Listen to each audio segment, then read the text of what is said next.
the distribution of weight that determines balance. The athlete attains balance through trial and error, but the B-29 attains it through a scientific weighing and an accurate computation of its basic weight and index. But before the airplane can be weighed, it's necessary to know where the weight is. It's the distribution of weight that matters. After the fuel tanks have been drained and the oil tanks filled, each item of equipment must be carefully inventoried throughout the airplane. Chart A provides an inventory list to check by.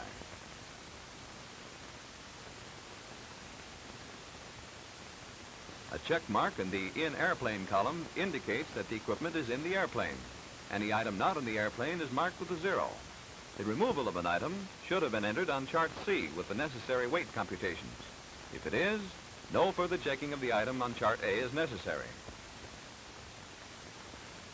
All liquid containers must be full. That goes for water containers and thermos bottles. And all smaller tanks in the airplane, such as the hydraulic fluid tank and the anti-icer tank if it's installed. All of them must be full, including the gas tank for the putt-putt. Weighing involves other preparations too. Since the weighing is done electrically, the electric weighing kit must be plugged into an external source of 24-volt DC power. If a battery cart isn't available, the airplane's 24-volt system will do. But no matter what source of power you use, the kit must be attached at least 10 minutes before it's used, so it can warm up. To check the power source, you press the battery switch. If the meter needle is in the yellow section, it indicates the terminals are reversed. That's easily fixed, though, by reversing the terminal leads.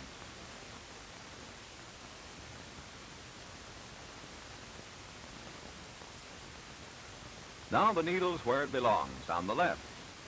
The power source is okay, so while the kit warms up, other things can be taken care of. When the plane's brakes are released and the chocks placed at the wheels, the airplane can be prepared for jacking. First, it'll be necessary to deflate and lock all 3 oleos. Loosening the filler plug near the top of the oleo strut just a little allows the air to escape slowly and permits the strut to come down. The main gear oleos are deflated at the same time to prevent the struts from binding. After the struts are deflated, the torsion locks are attached to each landing gear. They'll keep the struts from extending when the airplane is jacked. The locks go on snugly and they're bolted securely.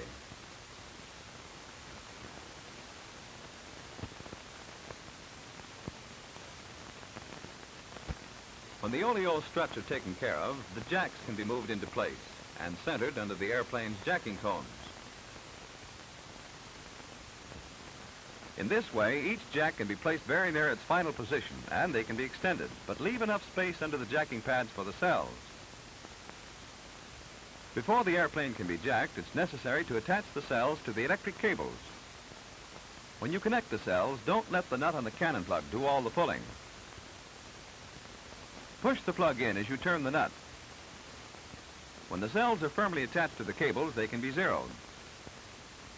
The initial load selector is set at 0, and then the weight dial is turned to 0. These cells have colored stripes painted on them, which correspond in color with the red, yellow, and blue 0 set knobs on the panel. With the cell selector set at number 1 position, the red cell is checked. The cell balance switch operated, cell needle observed, it's okay. Now for number 2, the yellow one. Cell selector set at 2, balance switch pressed, but number 2's off. So it's zeroed by turning the yellow knob in the direction the needle should go. Now number 2 is ready. Number 3, the blue one, is next. It needs adjustment too, so the blue knob is turned until the needle is zeroed. When all 3 cells are zeroed, they're ready to be installed on the jacks. But they require adapters, the plug type for these particular jacks. With adapters attached, the cells can go on the jacks.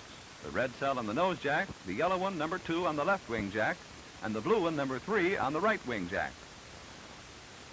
It's important that the cells be centered properly on the jacks and under the airplane's jacking pads. If they aren't, there's a danger of the airplane slipping off the jacks and a chance of the weight not being properly distributed. Check each cell carefully after it is installed on the jack. For accurate weight readings, you can't be too careful. Every part of the jacking procedure is a job that calls for precision. The jacks themselves should get a careful check, a check that includes the bleed valve on the jack's hydraulic mechanism. These three big hydraulic jacks must have a good going over because they bear all the weight of the airplane. In addition to the big jacks, two small strut jacks are used, one under each main gear jacking pad. They're a must for safety. And the must for accuracy is clearing the airplane of all equipment not included in its basic weight and having the weight officer check charts A and C after the inventory. Another thing, drafts do affect the weighing, so close all hangar doors and turn off heating and ventilating systems. The cells get another zero check after they're on the jacks and just before they take up the weight of the airplane. When the cells are checked and the charts found to be in order, the airplane is then ready to be leveled. This particular B-29 uses the plumb bob and a graduated scale instead of the old type level and level bars. The graduated scale is at station 365. It's protected by a felt line cover, but don't forget that cover goes back on. For earlier B-29s, authorized changes will permit the use of the plumb bob. It simplifies the entire leveling process. The cord is attached to a hook at station 365.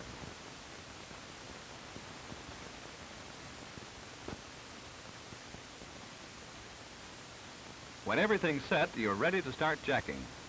You'll need a man near the bomb bay where he can see the men at the jacks.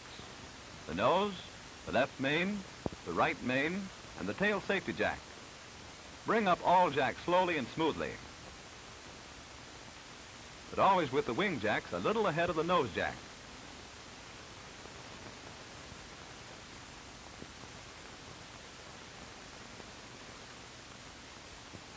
The wheels of these particular jacks retract, so the jacks have a firm base as they lift the airplane off the ground.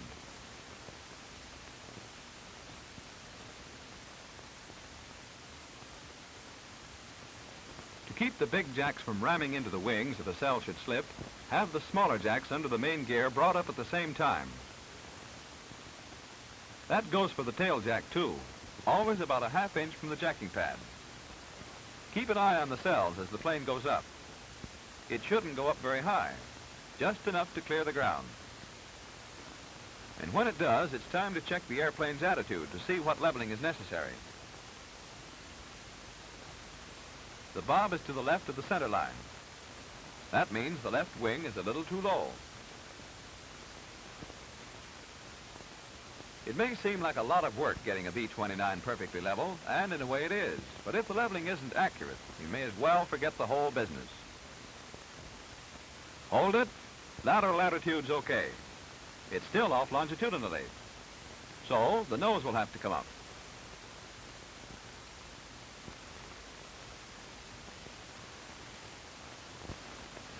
With the nose jack raised a little, the plane should be just about level. With the plumb bob directly over the zero graduation, it is level. Now the distribution of the weight on the cells is even, the way it must be for an accurate reading. So everything's set to see what the plane weighs. For the weight of the nose, the cell selector is turned to cell number 1. The initial load switch to the 10,000-pound mark. The cell balance switch pressed and the weight dial turned until the needle swings back to 0. When it zeroes, the weight will be recorded in the weight dial. 1,650. That's added to 10,000 for a nose scale reading of 11,650. The left wing weight is next, and that is obtained from number 2 cell. The cell selector goes to number 2, and the load switch to the 30,000-pound mark. The cell switch goes down, and the weight dial turned until the needle zeroes. Recorded weight, 1,995. That is added to 30,000 and recorded as scale reading for the left main for a total of 31,995. The cell selector to number 3. The load switch at 30. Cell switch pressed and the weight dial turned until the needle is at 0. Right wing weight, 1,485. That is added to 30,000 and recorded in the weighing form like the other weights. And then the scale readings are totaled. Those torsion locks are a help in both jacking and lowering the airplane, but they weigh 12 pounds each, so their weight must be entered for deduction in the tear column, since the airplane will not have them when it takes off.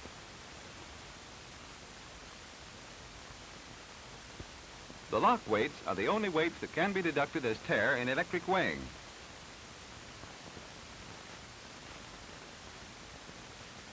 The airplane can be lowered now and checked for other weight variations. When the airplane is lowered, the pressure has to be released from the jacks carefully, so the plane will come down slowly and evenly. Remember, jacked at only 3 points, the plane is still in delicate balance, and any sudden movement might upset that balance and cause a lot of grief. When the jacks have been lowered so the cells are not touching the jacking pads, and while they're still on the jacks, they should be checked again to see if their zeroing has changed during the weighing process. Conditions this time must be the same as when the cells were first zeroed. Both the initial load selector and the weight dial must be at 0. When they are, press the cell balance switch. If the needle isn't at 0, the weight dial must be turned until it is. And here's a minus 50 pounds in the number 1 cell, the nose cell.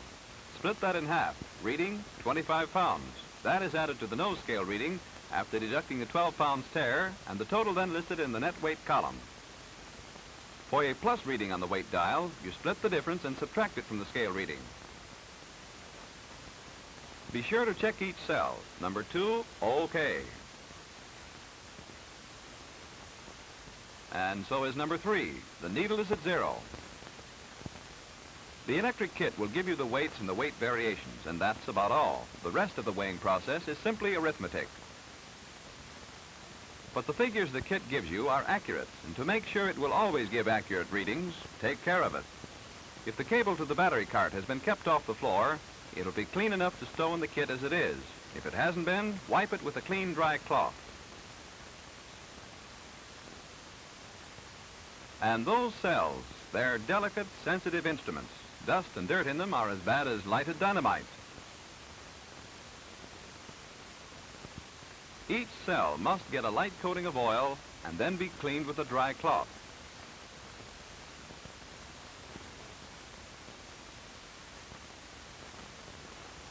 After they're all taken care of, their dust caps go on and they're stowed properly in the kit.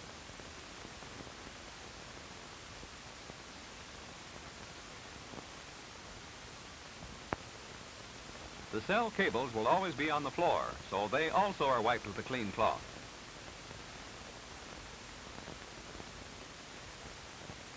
When the equipment is taken care of, store the kit in a dry room, the same temperature as the hangar it will be used in. It takes a lot of work to weigh a B-29 for 3 weight readings, but for the weight officer, getting those weight readings isn't the end of the work.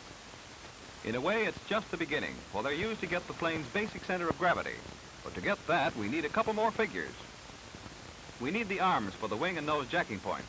Knowing the weight at these points, we can compute their moments. The arm is the distance from the reference datum line to the jacking points. Wing, 481 3/10 inches. Nose, 151 inches. These 2 figures are entered on the weighing form in squares E and F. The H square is for the basic arm of the airplane, but to get that we need the moments now of the other 2 arms and weights. They're obtained by simply multiplying the arm times the weight.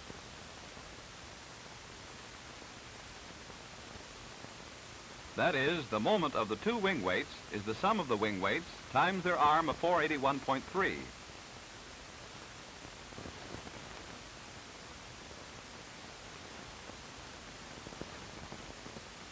The moment of the nose is the nose weight times the arm of 151 inches. The moments, of course, are always in inch-pounds.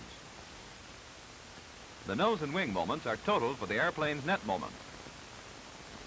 To obtain the average arm, divide the airplane's moment by its net weight.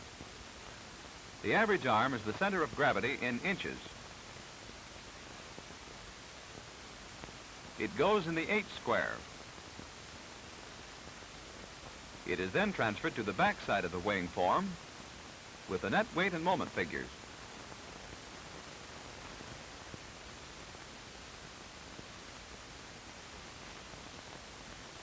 The airplane was weighed with full oil tanks, as it should be, so those 340 gallons, 1,275 pounds in each tank, will have to be accounted for.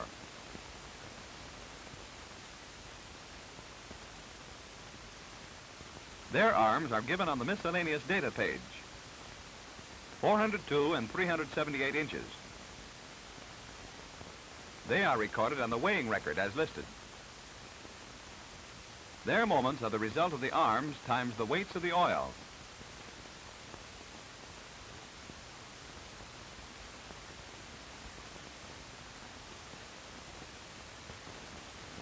The moments and weight of the oil are now subtracted from the airplane's net weight and moment. Nothing goes in column 1 or 2 because all non-basic equipment was removed from the airplane before weighing. We now need the basic arm. And like the average arm, it's obtained by dividing the basic moment by the basic weight.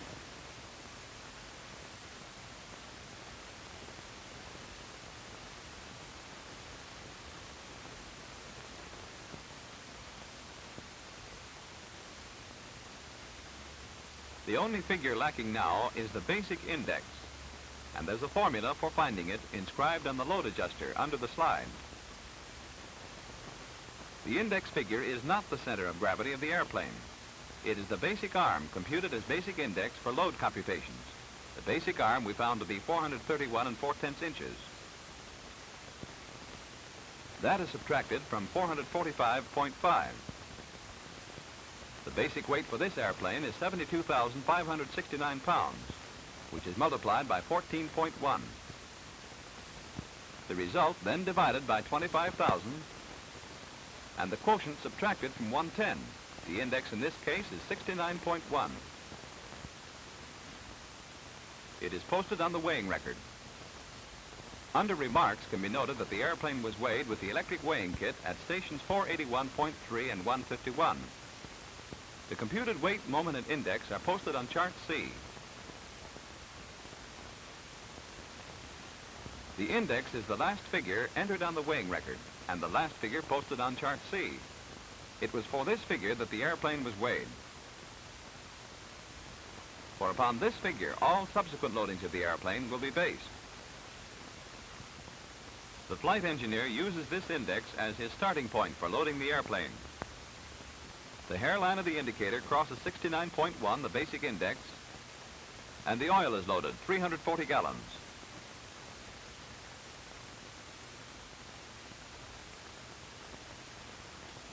The new index, which includes the oil weight, is entered on the oil line in the index column. The weights of the crew members and their baggage and cargo are recorded next. Like all the other weights, they are loaded by compartments. On the back of the adjuster, these compartments are diagrammed and labeled. For crew loading, the zero indicator line of the compartment scale is centered under the hairline of the indicator. The indicator is then moved along compartment A line to the 200-pound mark.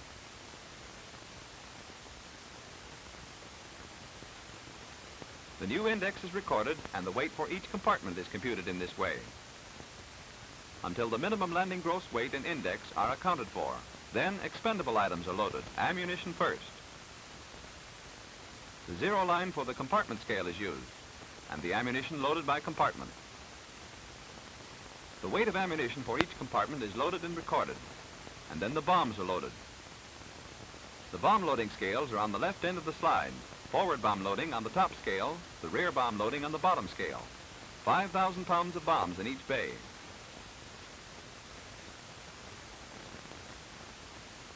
Fuel loading is next, 5,000 gallons. In the remarks column, the breakdown is listed, 2,500 gallons in both inboard and outboard tanks. The fuel scale is in the center of the slide. 2,500 gallons are loaded on the upper fuel line for the inboard tanks, and 2,500 on the lower line for the outboard tanks.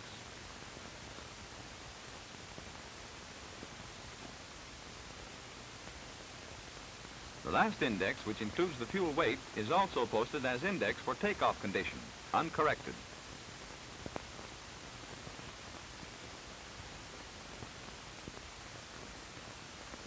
The bombardier moves from compartment A to C and the tail gunner from L to H, so that weight change must be accounted for. The index changes slightly, but this time the actual change is recorded. A plus 1 1/10 for bombardier change and a minus 2 6/10 for the tail gunner. The net difference is recorded on the net difference line and then subtracted from the index for takeoff condition, uncorrected. The final index must be computed as center of gravity in percent of the MAC. Slide the scale back and find the airplane's gross weight. The center of gravity is where the hairline and the gross weight line intersect. For the gross weight of this airplane loading, approximately 28 7/10%, well within the permissible limits. Signatures of the pilot and the approving officer later finish her up. But there's one thing to remember about the Form F. Its accuracy goes beyond the man who computed the loadings. It goes back to the men who checked the charts and weighed the airplane and computed the basic weight and index.